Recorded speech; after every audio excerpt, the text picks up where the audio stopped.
আমাদের আজকের রেসিপি হচ্ছে পালং শাকের পরোটা, যার জন্য আমি কিছু পালং শাক নিয়ে নিয়েছি, যেটাকে আমি ভালো করে ধুয়ে নিয়েছি।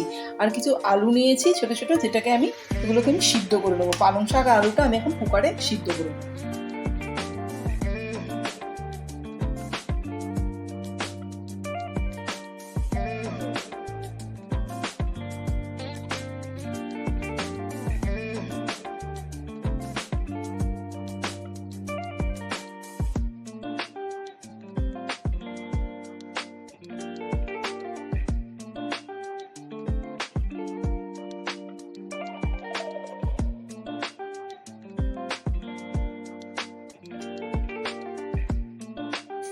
আমি মিশ্রণটাকে ভালো মতো মাখিয়ে নিয়েছি। এবার আমি এর মধ্যে পেস্ট করে রাখা ধনে পাতাটা দিয়ে দেবো।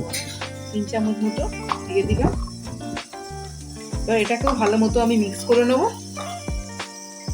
আমি গ্যাসে কড়া বসিয়ে দিয়েছি, ওর মধ্যে আমি সামান্য 1 চামচ মতো রিফাইন তেল দিয়ে দিলাম।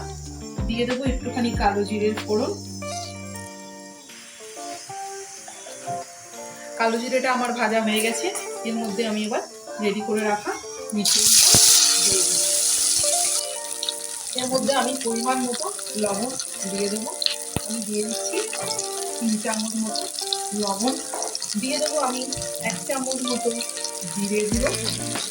দিয়ে দেবো আমি এর মধ্যে 5 চামচ মতো ধনে গুঁড়ো। আর যেহেতু কাঁচা লঙ্কা দিয়েছি, তাই লঙ্কার গুঁড়োটা দেবো আমি 1 চামচ দিয়ে মিশ্রণটাকে ভালো মতো মিশ্রণটাকে আমি ভালো মতো ভেজে নেব। পুরটা আমার রেডি হয়ে গেছে। এবার এটাকে নামিয়ে আমি ঠান্ডা করে নেব।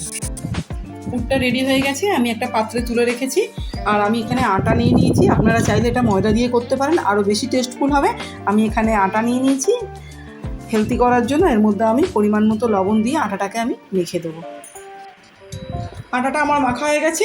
এর থেকে আমি আটা নিয়ে একটা লেচি করে নিলাম। এবার এটাকে আমি পুর দেওয়ার জন্য তৈরি করে নেব। এটাকে আমি পুর দিয়ে নেব।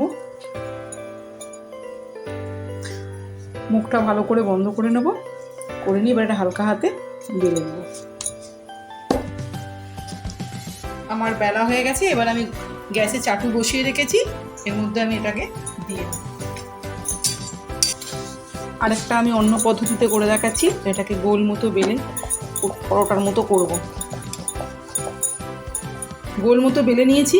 এরপর আমি এটা এরকমভাবে কেটে নেব। কেটে নেওয়ার পর পুরটা আমি দিয়ে দেবো এর মধ্যে। দেওয়ার পর আমি এটাকে এরকম করে দিয়ে দেবো। আরও 1 চামচ পুর নিয়ে আমি এর উপর থেকে আবার দিয়ে নেব। দিয়ে হালকা হাতে প্রেস করে দিয়ে এটাকে আমি পরোটার মতো করে বেলে নেব। এটাকে আমি উল্টে পাল্টে ভেজে নেব সামান্য তেল দিয়ে।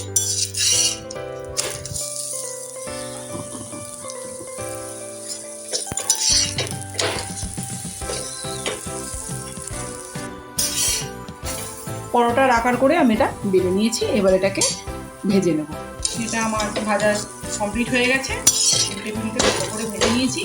তৈরি হয়ে গেল আমার পালং শাকের পরোটা। আপনারাও এটা বানিয়ে খেয়ে দেখুন, দারুণ টেস্ট লাগবে। দেখুন ভিউয়ার্স, তৈরি হয়ে গেল আমাদের পালং শাকের পরোটা। আমি গোলও দেখিয়েছি, আর পরোটা যেরকম ত্রিকোণাকৃতি হয় ওরকমও দেখিয়েছি। এটা সস দিয়ে বা আলুর দম দিয়ে খেতেও খুব ভালো লাগবে।